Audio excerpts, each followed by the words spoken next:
The Cavalcade of America, sponsored by the DuPont Company, maker of better things for better living through chemistry, presents Alfred Lunt as Dr. Norman.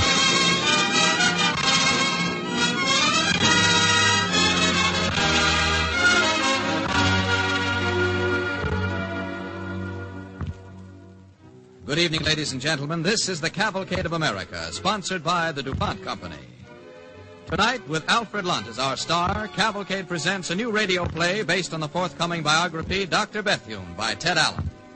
Later in this broadcast, dedicated to the Red Cross, you will hear the Surgeon General of the United States Army, Major General James Carr McGee, who will speak from Washington, D.C. DuPont has good reason to know and admire the splendid work done by men and women of mercy and medicine, people like Dr. Bethune, whose story you will hear on tonight's Cavalcade, because DuPont, along with other chemical manufacturers, works side by side with the medical profession. From chemistry come many new drugs, like the sulfur compounds that are saving so many soldiers' lives in this war. Even a peacetime achievement like nylon is called up for military service. Most people have heard of nylon parachutes, but not so many know that nylon is being used today by surgeons in place of silk and gut. Army and Navy doctors are sewing up wounds with nylon sutures that are stronger and less irritating to the body tissues. This is only one example of chemistry working hand in hand with medical science. When this war is over, nylon sutures, along with cellophane protective wraps for surgical bandages and dressings, surgical gloves of neoprene chemical rubber, these and many other products of chemistry will continue their service as DuPont better things for better living through chemistry. And now tonight's drama, written especially for the Cavalcade of America by Robert Tallman. It is called Lifetide.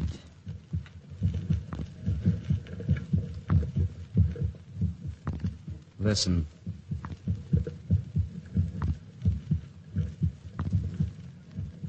That sound is the first and last sound in your memory. It is the pulsating of a human heart. In it, like the tides of the sea, the lifeblood of all humanity ebbs and flows. Remember that sound. Deep in the blood, let it be remembered, as we bring you this chronicle of a man of our time who touched the fountainhead of that most ancient and sacred of human mysteries. Blood of the living and blood of the fallen, inseparably fused in his legacy to us. The blood bank, center and circumference of that mysterious ebb and flow, that lifetide of the human race.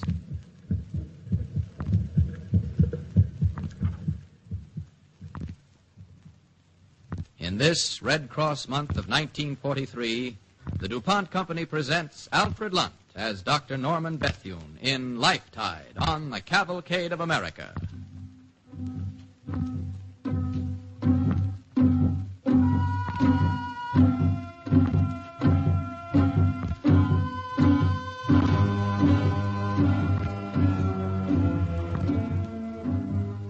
Lifetide. Sometimes it is a fevered and irregular pulse. Lifetide of a man restive on hospital bed. One of four men. A New Englander, a Southerner, Canadian, a Chinese. All doctors. All dying of the same disease, tuberculosis. Norman Bethune was the Canadian. Well, gentlemen, how about it? We're all doctors. What's the prognosis? How and when shall we die? How about you, Fisher? Well, this is the summer of 1926. I shall probably drop dead in Boston in the winter of 1934 while writing a prescription for a man with nervous indigestion. Len? I shall die in China. China will be fighting for her life. I hope I will die fighting for her. And you, Bethune? Well, as for me, I've done all I'm likely to. Loved a beautiful woman, made her my wife. Wanted a career in surgery and did better than I expected. I won't stay here, but I won't go back to that life. I'll probably die out west somewhere, Tucson likely, let's say 1932. And I shan't be sorry to go. Everything from now on would be an anticlimax anyway.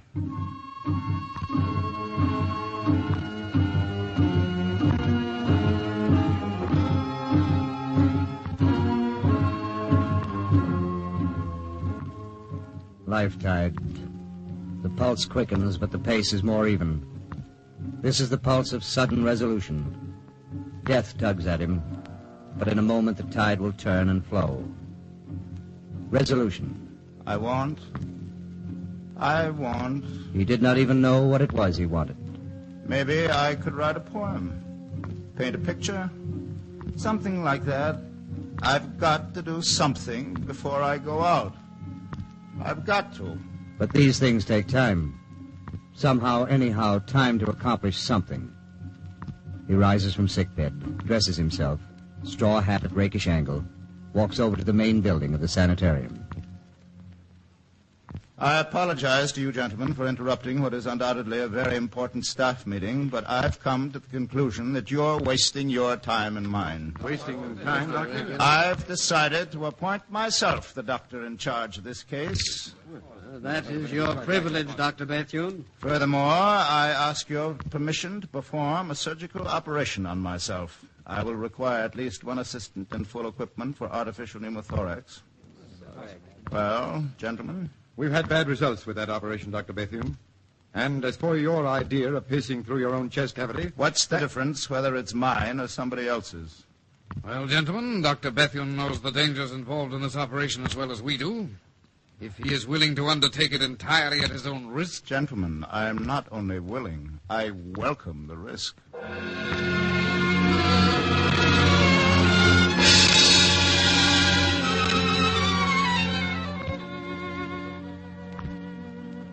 Lifetide. The blood courses strong and exultant. His health improved by his own skillful surgery, Norman Bethune has emerged from the shadows. He is a chief surgeon of Sacred Heart Hospital now in Montreal. Depression years. So many ill, so many sick at heart. 1935 the worst of all. So many needing him.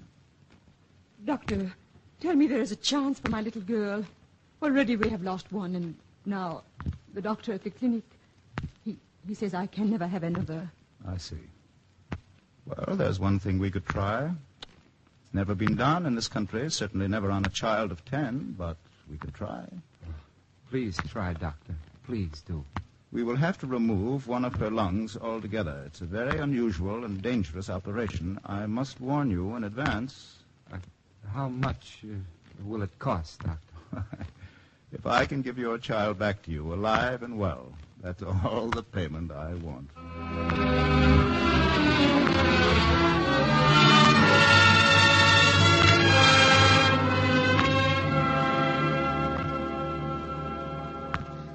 Nurse? Nurse! Yes, doctor. Silver clips, quickly. Some more gauze. Here, doctor. Read the blood pressure. It's fallen another 10 points. Pulse? Well? 32. That settles. I can't go on. Get the patient ready for a transfusion. But, doctor... Hurry up. We've no time to lose. But, doctor, I should have told you. We sent out an emergency call for donors, but couldn't find any of the right blood type. You mean to tell me I'm going to lose a patient because some fool couldn't arrange a simple transfusion? After all, there's no way to force people to volunteer as blood donors, Dr. Bethune. I suppose not. Someone else should have finished this job. I've got type 0 blood. Nurse. Yes, doctor? Get a sterile container. We'll take a liter of my blood and transfuse it into the patient while it's still warm. Doctor, Yes, what is it? Of course, it's not my place to say so, but isn't it possible you'll be too weak to go on? Of course it's possible. In matters of life and death, there are always two possibilities.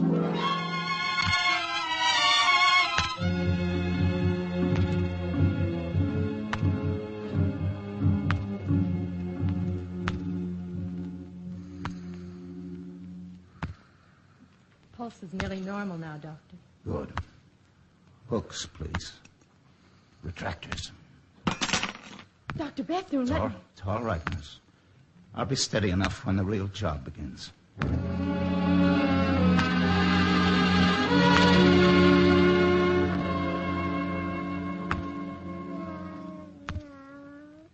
She's coming round now, doctor. Good, good. Oh, they kept ringing the bells. There was a big bonfire. Did you have fun there, Yvette? It was funny. Whose doll is that in himself? The doctor brought it, Yvette. Listen. Oh, it's the most beautiful doll I ever saw. Is she yours, Mademoiselle? No, she's yours, Yvette. Now, take good care of her. She just came out of the hospital herself.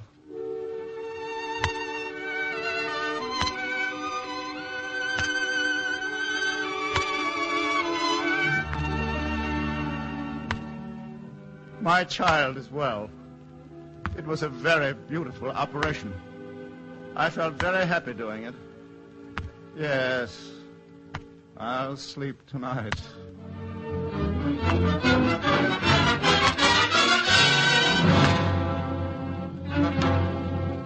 Lifetide. Sometimes it is a fanatic pulse. The heartbeat of a fear-crazed animal. Heartbeat of a mob. Bethune did not sleep that night. But that night in October 1935, through the streets of Montreal, men with swastika armbands surged in the vanguard of a mob of hoodlums. Shop windows were broken. Innocent people set upon and beaten. That night, Bethune witnessed the first blow by the Nazi Fifth Column to North America. Lynch the old Jew. Sling him up. Oh, please, my father has done nothing. Why don't you let us alone? Keep quiet, Jewess. We give you some of the same. He's old, his heart is weak. He can't stand All right, then let him off easy. Only 10 licks with a rubber hose. Oh, no. One. Three. Hold him up. Make him stand on his feet. What's going on here? What are you doing to this man? Who are you? Bethune's my name. I'm a doctor. Aryan or non-Aryan? I come from a race you wouldn't understand. I'm a Scot. We're violent and unstable.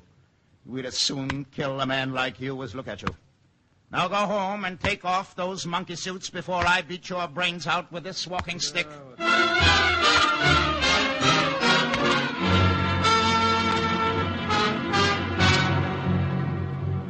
Lifetide.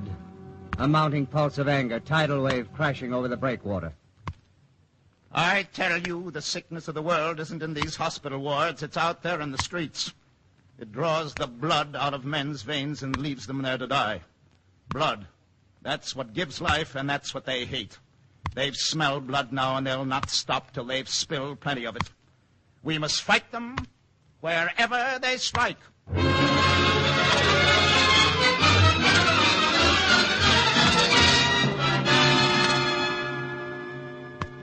They struck in Spain. And Norman Bethune went there to fight as a doctor. Found Madrid in ruins. Ambulances needed at once, desperately. He drove back to Paris to see what he could be done. Ambulances cost money, too much money. Maybe his friends at home could help. They did. This ambulance makes pretty good time for a jalopy. Yeah? We should be in Madrid before dark. Oh, would you mind drawing up here a minute? I'd like to get a picture of that old man with the donkey. Okay. Now, make it snappy, will you? I get nervous on this road. This won't take a minute. Hola, señor. Un momentito, por favor. Tengo que pasar. Voy rápido. Yo me voy. Huh. That's funny. He wouldn't stop. No. Get in. Let's get going. Wait a minute. Listen. Planes. German dive bombers. Now, what are they up to? There's no military or any other kind of target around here. Something in the valley over there. Come on, let's have a look.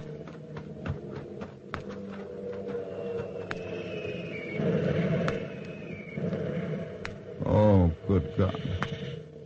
I didn't see it with my own eyes, Bethune. I never believe it.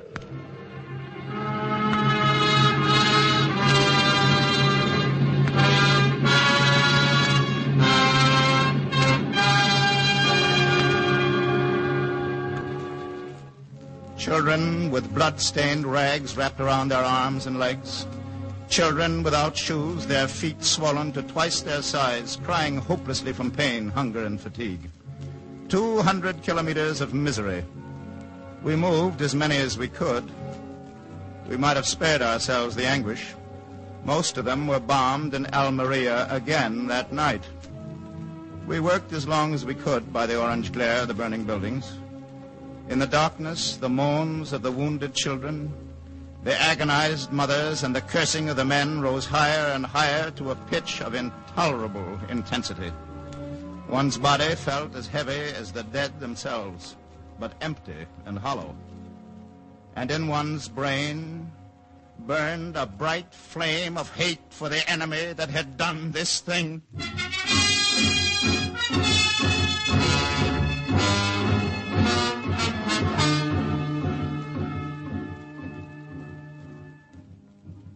You are listening to Alfred Lunt as Dr. Norman Bethune, pioneer of the blood bank, in Lifetide, an original radio play on the Cavalcade of America, sponsored by the DuPont Company.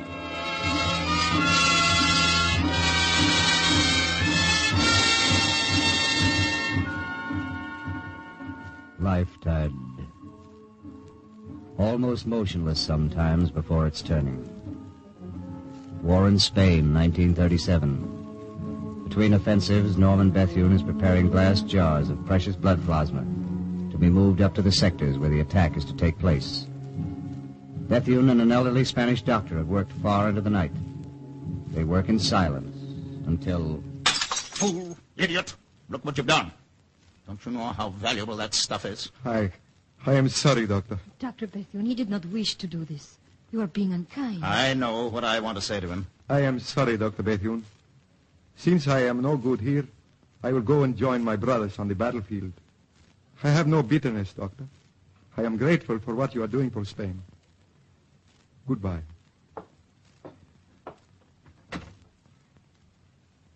Manolita, Yes, Dr. Bethune. go after him.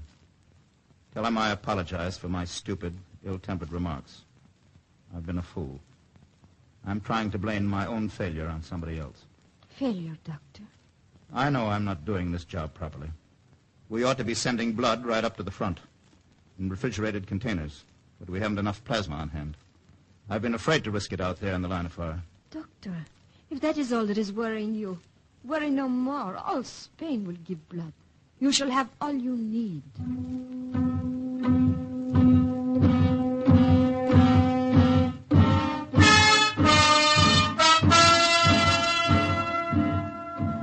It's a success, my blood bank.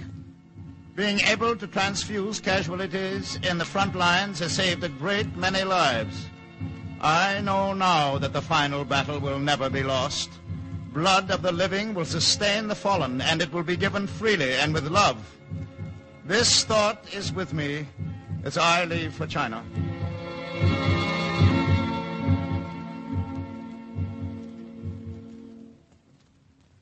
Friends and comrades of China, hundreds of your soldiers have fallen fighting for you. They will live to fight again if you will do one thing for them. Give them a pint of your blood. No, it will not hurt you. In fact, it will make you feel good. I've given a whole liter without ill effects. Now, who will be the first to volunteer? I'm afraid it's hopeless, Doctor. Well, what's the matter? Didn't they understand what I was saying? Yes, they understood. They are afraid to give their blood. It seems strange to you, I know. They are not afraid to die, but they are afraid to give blood. Bring one of the patients up here. The worst one. Go ahead, orderly. You heard what the doctor said. Yes, Commandant. I go to obey. Nurse, hand me that alcohol and sterile needle. Here, Doctor. Careful. Careful there. Careful. All right, set you down gently. Good. Now then, nurse, help me here, will you? You are going to transfuse the patients yourself, Doctor? Yes, all of them, if necessary. As Norman Bethune lay down beside the dying Chinese soldier, and the life tide began to flow from his veins into the wounded man's body, the little circle of peasants watched in dismay. Then they witnessed a miracle. The man they thought dead moved, sat up. What happened? I'm home again. These are the people of my village. Yes. These are your people. But they wouldn't give a little blood to save your life. What kind of people are you, anyway? Now, look, he lives. Orderly, bring up another of the wounded men, the sickest one. Doctor, I am very old and maybe blood is dried up in my veins, but I would like to give it for a soldier if you think it is good enough. No, no. Do not put woman's blood in a soldier. Let me. I am strong. Let me. I want to give. Let me. I want to give. Take all you want.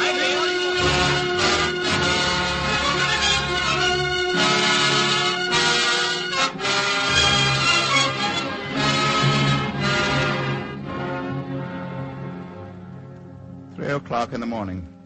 December. North China near Linchu with the 8th Route Army. Mud walls, mud floor, mud bed. White paper curtains. Smell of blood and chloroform. Cold. Men with wounds. Is this one alive? Yes, he lives. Technically speaking, he is alive. Give him some saline intravenously. Perhaps the innumerable tiny cells of his body will remember. They may remember the hot, salty sea, their ancestral home, their first food. With the memory of 1,000,000 years, they may remember other tides, other oceans, and life being born of the sea and the sun.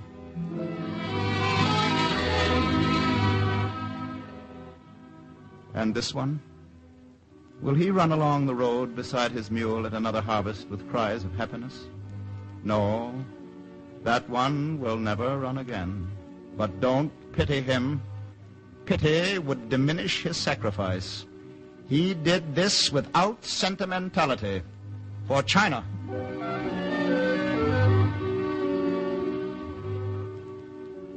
Four Japanese prisoners. Cut away that blood-stained uniform. Lay him beside the others. There they are. 20 operations tonight. 16 heroes and 4 enemies. Blood separated them. Blood has brought them together.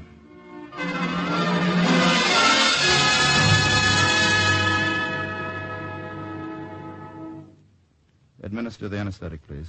Gloves, nurse. Dr. Bethel, there is no anesthetic. Not even chloroform? Not even chloroform. Are you game, soldier? I will not feel it at all. I promise you, Doctor. If you can make me well so I can fight again. All right. Gloves. Here, Doctor. Oh, throw them away. Look at the holes in them. What a joke. Operate with my bare hands. Doctor, you will excuse me, but you think you ought to. There is a cut in your finger there. This infection... I know what I'm doing. But before I begin... Orderly? Yes, Dr. Bethel? Go to your commanding officer. Tell him to contact China Aid Consul in New York and arrange transportation for me back to the capital. I'm going home to America. You are leaving us, Dr. Bethel? I must. Americans have got to be made to realize that China is fighting the first battle of our war. If I can tell them, I who've been here and see it, maybe they'll help us. It is too bad you must go, Doctor. You know what the commandant say to the men when he starts an offensive? What's that? You will not think it disrespectful if I tell you? No, of course not. The commandant says, you have your marching orders. Attack. Bethune is here to take care of the wounded. He says that, does he? Yes. Aha. Scalpel, nurse.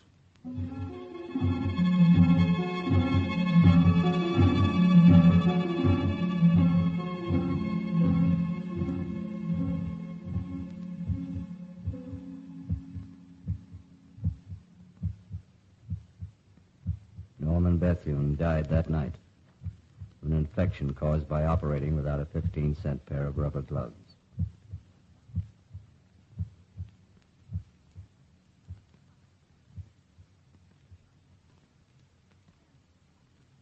Thank you, Alfred Lunt.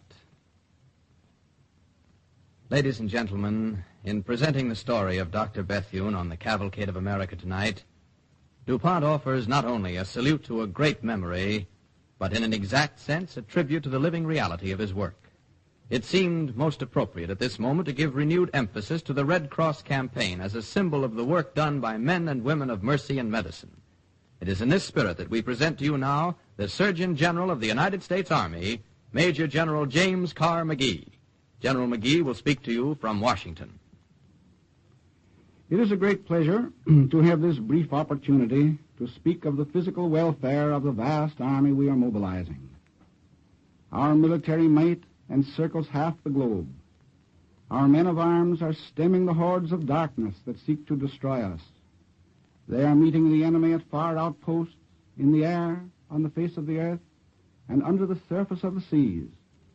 No hazard is great enough to daunt them. The medical service which is being rendered to these men, to whose care the life of the nation now is entrusted, is excellent. This is a fact in which all of us may take the utmost pride.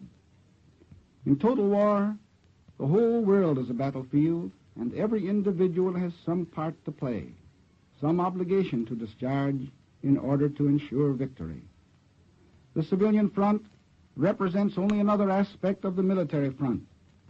If one fails, the other fails, and the success of the one stimulates the other to succeed. Since the war of 1914 to 1918, there have been brilliant advances in both scientific medicine and medical military tactics. The United States Army is reaping the full advantage of these discoveries and developments. One of the serious problems on the battlefield has been the restoration of blood volume in cases of shock and hemorrhage. The development of dried human plasma has placed in the hands of military surgeons one of the most effective means of combating those conditions which are so often rapidly fatal. Let me impress upon you that all of this plasma is donated by public-spirited citizens. The donation of blood not only may save the life of a soldier, but it also makes of each contributor an active participant in this bitter struggle in which we are engaged to save everything which we hold to be noble and worthy. The donor may feel proud of this contribution, for he today that sheds his blood for me shall be my brother. The American Red Cross is doing splendid work in collecting the blood for the armed forces. It merits the fullest support from the people of the United States, and I know that such support will continue to be forthcoming. You have just heard the Surgeon General of the United States Army, Major General James Carr McGee, who spoke from the nation's capital.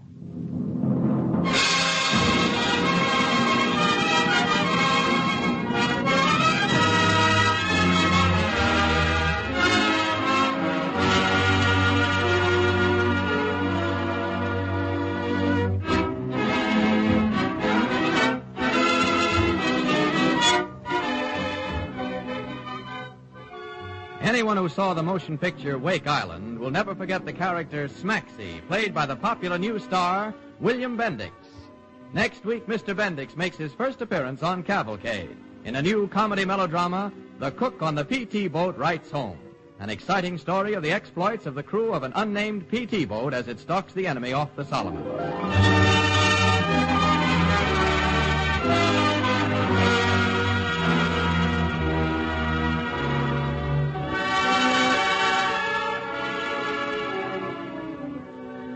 Tune in Cavalcade next week to hear William Bendix in a program filled with thrills and laughter. The Cook on the PT Boat Writes Home. Cavalcade wishes to thank the 20th Century Fox Film Corporation for permission to use material from the biography Dr. Bethune by Ted Allen, subject of a forthcoming 20th Century Fox film. The orchestra and musical score on tonight's program were under the direction of Don Voorhees. This is Clayton Collier sending best wishes from Cavalcade sponsor, the DuPont Company of Wilmington, Delaware.